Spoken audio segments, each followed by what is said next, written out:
Hey friends, welcome back to Deep South EDC. We got an interesting one. Governor-elect Landry picks state police leader, teases New Orleans crime-fighting plan. So let's just get right to it and read the story. It's a pretty interesting one. So recently we had our state election, and it was a major sweep by the Republican Party. We switched to a Republican governor from a Democrat governor.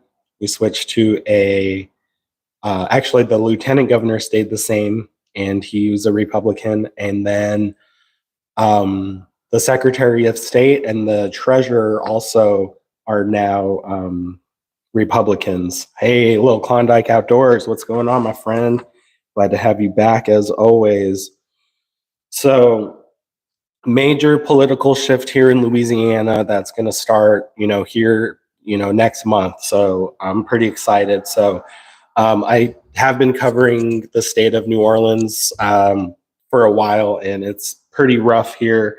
And recently, we just got a new police chief, Ann Kirkpatrick, and I can already tell there's a big difference in the policing in the city. So, for instance, she took down, or rather, she's making all specialized units go out on patrol. So if you're a special like SWAT unit, you're a special drug unit, you're a homicide unit, you're any sort of specialized unit or task force, she has all of those people out on the street doing regular street patrol. And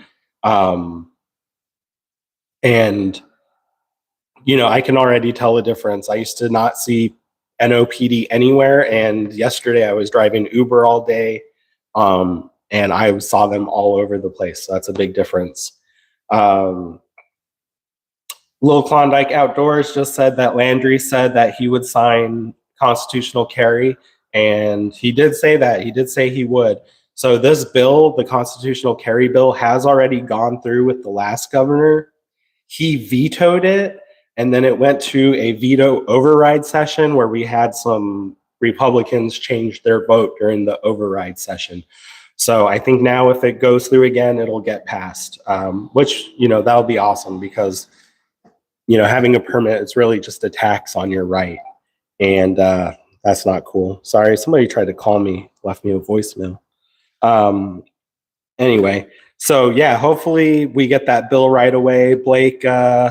Blake Miguez, he's a state representative here. He was in Top Shot season 1, so he's a really big proponent of that constitutional carry. So I'm pretty sure we'll see that bill go through in this first session that he's in charge. So I'm pretty excited about that. Anyway, let's get to the story. All right. New Orleans Governor-elect Jeff Landry has picked a Crescent City native to lead Louisiana State Police and plans to expand the use of troopers to fight crime here, he announced Wednesday at a news conference at the Superdome. Major Robert Hodges will become the new Louisiana State Police Superintendent once Landry takes office January 8th. Major Frank Besson, a 24-year veteran, will become Chief of Staff, which is the number 2 spot. An LSU graduate, all right, it just goes on about this guy. The governor-elect offered minimal details on what the expanded role of state troopers will be in New Orleans, saying he didn't want to share any strategy specifics with criminals. Now he's quoting, or I'm going to quote him here. Landry said, quote, "I would not come here and give you all the specifics. The criminal element reads the newspaper and watches TV as well," Landry told reporters. "I will tell you this, that everything is on the table." So I'm glad that he's meaning some business because New Orleans, it's pretty failed over here, failed state. Asked how state police might be able to respond in the ways that NOPD can't because of a federal consent decree, Landry said, "Stay tuned." The consent decree dates back to 2012 and was put in place by former Mayor Mitch Landrieu after he asked the Justice Department to look into unconstitutional practices within the police department. Specifics within the decree prevent, among other things, officers from engaging in racial profiling, proactive stops, and unwarranted searches. Police vehicle pursuits have also been curtailed while the NOPD has been under federal investigation. That's right, here in New Orleans, they cannot chase you. Current New Orleans Mayor LaToya Cantrell has tried unsuccessfully for years to have the decree lifted, arguing it has stymied NOPD response to violent crime and pulls its resources away from public safety. Landry has said that he has also opposed the consent decree since its onset. The consent decree has completely eviscerated the department, but these folks are going to stand in that gap until we get NOPD stood up, the governor said. Landry confirms the state police will join NOPD to provide additional coverage during carnival season, which is Mardi Gras, but he would not expand on how soon or how many more troopers would be made available for routine crime fighting in the city. The selection of Hodges as the new state police leader came after members of Landry's Criminal Justice Advisory Council interviewed every trooper within the rank of captain or above. Members of the panel, well, we don't really need to know about who the members of the panel were. The parent internal selection process of LSP's new superintendent comes at the agency as the agency is under investigation following the 2019 death of Ronald Green, a black motorist, while in custody of white state troopers. Details of state police involvement are an alleged cover-up remained undisclosed for 2 years until the Associated Press made public body camera footage that showed troopers beating, dragging, and kicking Green while handcuffed prone on roadside. Sounds like the LSP needs a consent decree. Incoming Attorney General Liz Murrill announced at Wednesday's news conference she intends to hire former federal prosecutor Ed O'Callahan of New York to conduct an internal study of LSP. Landry said that he and Murrill have reached an agreement to provide additional prosecutors for the Attorney General's office to supplement the New Orleans Parish District Attorney's office. Personnel from the AG's office will handle any arrests and investigations that the state police initiate or oversee once the cases are presented to the DA's office. Orleans Parish District Attorney Jason Williams was present for the announcement. He said he'll be no line of demarcation with regards to which cases prosecutors and the AG's team handle. It's our goal, Jason and I, that's the new partnership will assist in restoring the rule of law to the city and provide victims the justice they deserve. The governor also announced Brigadier General Thomas Fierlo to become the 51st Adjunct General of the Louisiana National Guard. All right, and that's about it. All right, so let me read some comments here because I saw some coming in. All right, we got Low Klondike Outdoor saying, glad they're cleaning up NOLA. Might be able to bring the family back for a visit. You're telling me, bro. Like, it was getting rough out here, but, you know, we got to stay well regulated. We're our own first responder and, you know, keep your head on a swivel and you should be all right. Situational awareness for sure. You got a group walking up on you, fucking fire first and ask questions later. That is not legal advice, so do not take it as such.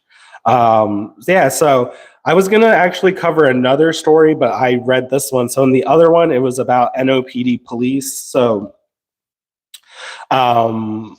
Goyeneche, he's like the watchdog of the like NOPD and stuff. So he brings us the news, the citizens the news. So right now, we're still hemorrhaging more officers than we're hiring, and you know, we're asking the mayor's office and everything, like how many people they've hired so far, and they keep coming back. They tell us they hired 30 people in the latest recruitment for NOPD.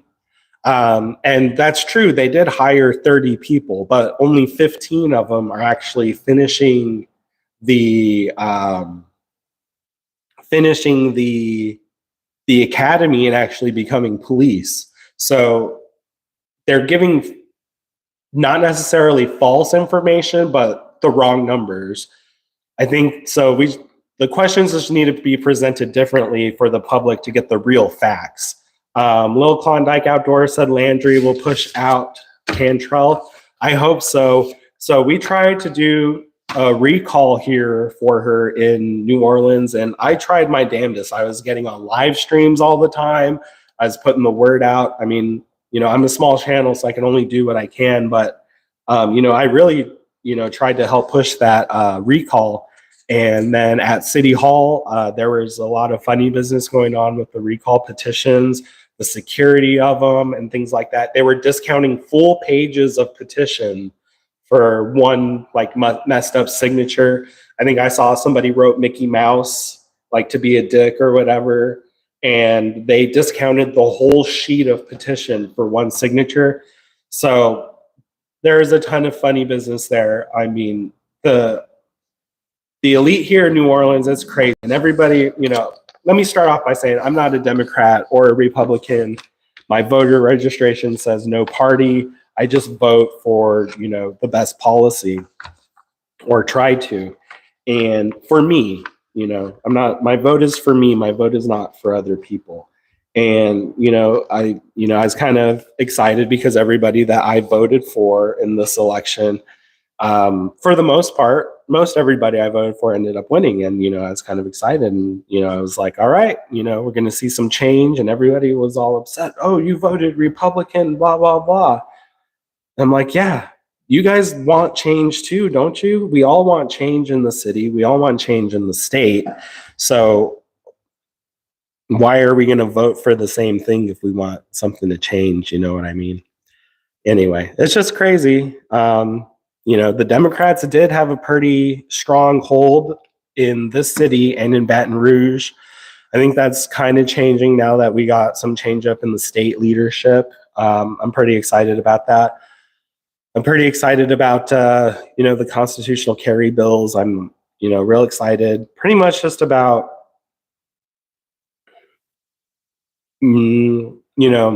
about change. That I hope happens. I hope Landry doesn't turn into just like, a uniparty hack. And, Louisiana's pretty crazy politically. So I hope all good things come of this. Anyway, guys, I appreciate you all hanging out with me on my lunch break. Remember, I got that GoPro fund down there doing a fundraiser. We got 6 out of $260. So we're making our way up there slowly, but any donation is appreciated. I know a lot of us can't donate, so it's all good if you can't. What else we got going on? I'm planning a stealth camp here soon. I got some time off this week and at the beginning of next week, so I'm hoping to execute that here pretty soon. And just watch out for it. I know I haven't been real festive this year with my holiday themed videos. Last year I did a bunch. This year has just been this has not been kind to the Deep South EDC family. So I put out my Christmas special from last year. I put it out in a community post. So if you guys didn't catch that last year, check it out this year.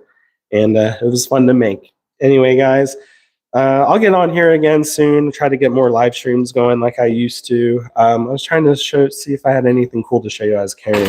I guess these are my house keys. So I've been carrying this pepper spray. I used to not carry pepper spray because it was on my keys, and it didn't make sense for me to try to unclip it from my keys to deploy it.